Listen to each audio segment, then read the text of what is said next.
Alors, ce matin, mon thème est comment la priorité donnée à Dieu dans ta vie produit la faveur. Amen. Alléluia. Amen. Alors, Jésus nous dit ceci en Matthieu 6, 33. Cherchez premièrement le royaume et la justice de Dieu, et toutes ces choses vous seront données par-dessus. Alléluia. Amen. Ce verset veut simplement dire que si tu accordes la priorité à Dieu, tout ce que tu recherches sur la terre te seront donnés par la suite. Amen. Amen. Alors la priorité c'est quoi? C'est d'aimer Dieu en premier. Faire de lui le centre de notre vie, lui soumettre toutes choses et faire passer sa volonté avant notre volonté. Alléluia. Alors, donner la priorité à Dieu produit véritablement des faveurs. Entre nous, humainement, si quelqu'un t'accorde la priorité, je pense que même dans tous tes rêves, c'est lui que tu vas voir. Alléluia. Donc, si tu donnes de l'amour en premier, tu donnes ton temps en premier à Dieu, comment la faveur ne va pas se manifester sur ta vie? Alléluia. Alors, nous allons comprendre mieux la priorité donnée à Dieu qui accorde les faveurs par la vie de Daniel et ses compagnons. Daniel chapitre 3, on ne va pas lire parce que c'est long, mais je vais juste résumer. Voilà que le roi, qui est le président, qui est en tout cas l'autorité suprême de la nation, décide que tout le monde adore une statue qu'il a érigée. Alléluia. Et celui qui ne va pas respecter la loi sera jeté dans la fournaise.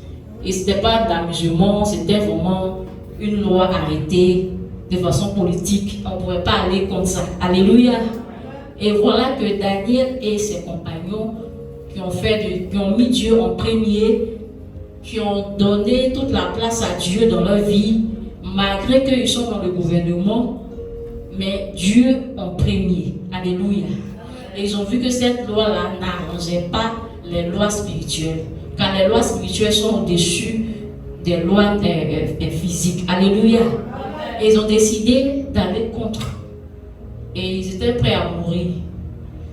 Mais comme ils savent que donner la priorité à Dieu produit des faveurs, ouvre des portes, donne des accès, ils savaient que Dieu avait fait quelque chose. Alléluia.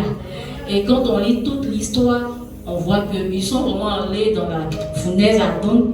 Mais Dieu, qui est dans sa parole et qui ne se dédie pas à étonner, alléluia, a fait le miracle. Et ils sont sortis comme s'ils étaient dans la glace. Or, c'est dans le feu et ça a été vraiment chauffé 7 fois. Alléluia. Personne sur la terre ne peut rentrer dans cet endroit et puis revenir intact. Mais Daniel et ses compagnons sont ressortis parce que la faveur s'est manifestée. Alléluia. Par la priorité. Amen. Donc, donner la priorité à Dieu, cette année, va t'ouvrir des faveurs. Alléluia. C'est vrai qu'on est souvent chargé, on a des activités, mais vraiment, nos frères d'à côté, nos cousins nous enseignent tout le temps que donner la priorité à Dieu, ça donne des faveurs. Voilà, le gars, il fait sa boutique, mais quand il est l'heure, il y a un jour là, il ne peut pas.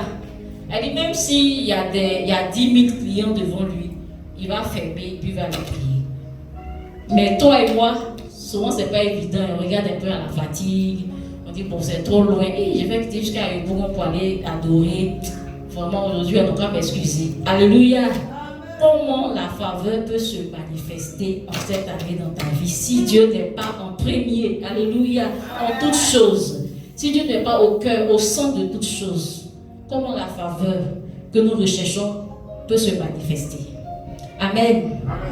Et le deuxième exemple que je veux prendre, c'est que la priorité donnée à Dieu n'exclut pas l'épreuve. Alléluia. Tu peux être tout le temps en train de faire ce que Dieu veut, être à l'église, en train de servir, mais l'épreuve peut être là. Mais ça n'exclut pas que la faveur ne va pas se manifester. Voici l'histoire de Joseph.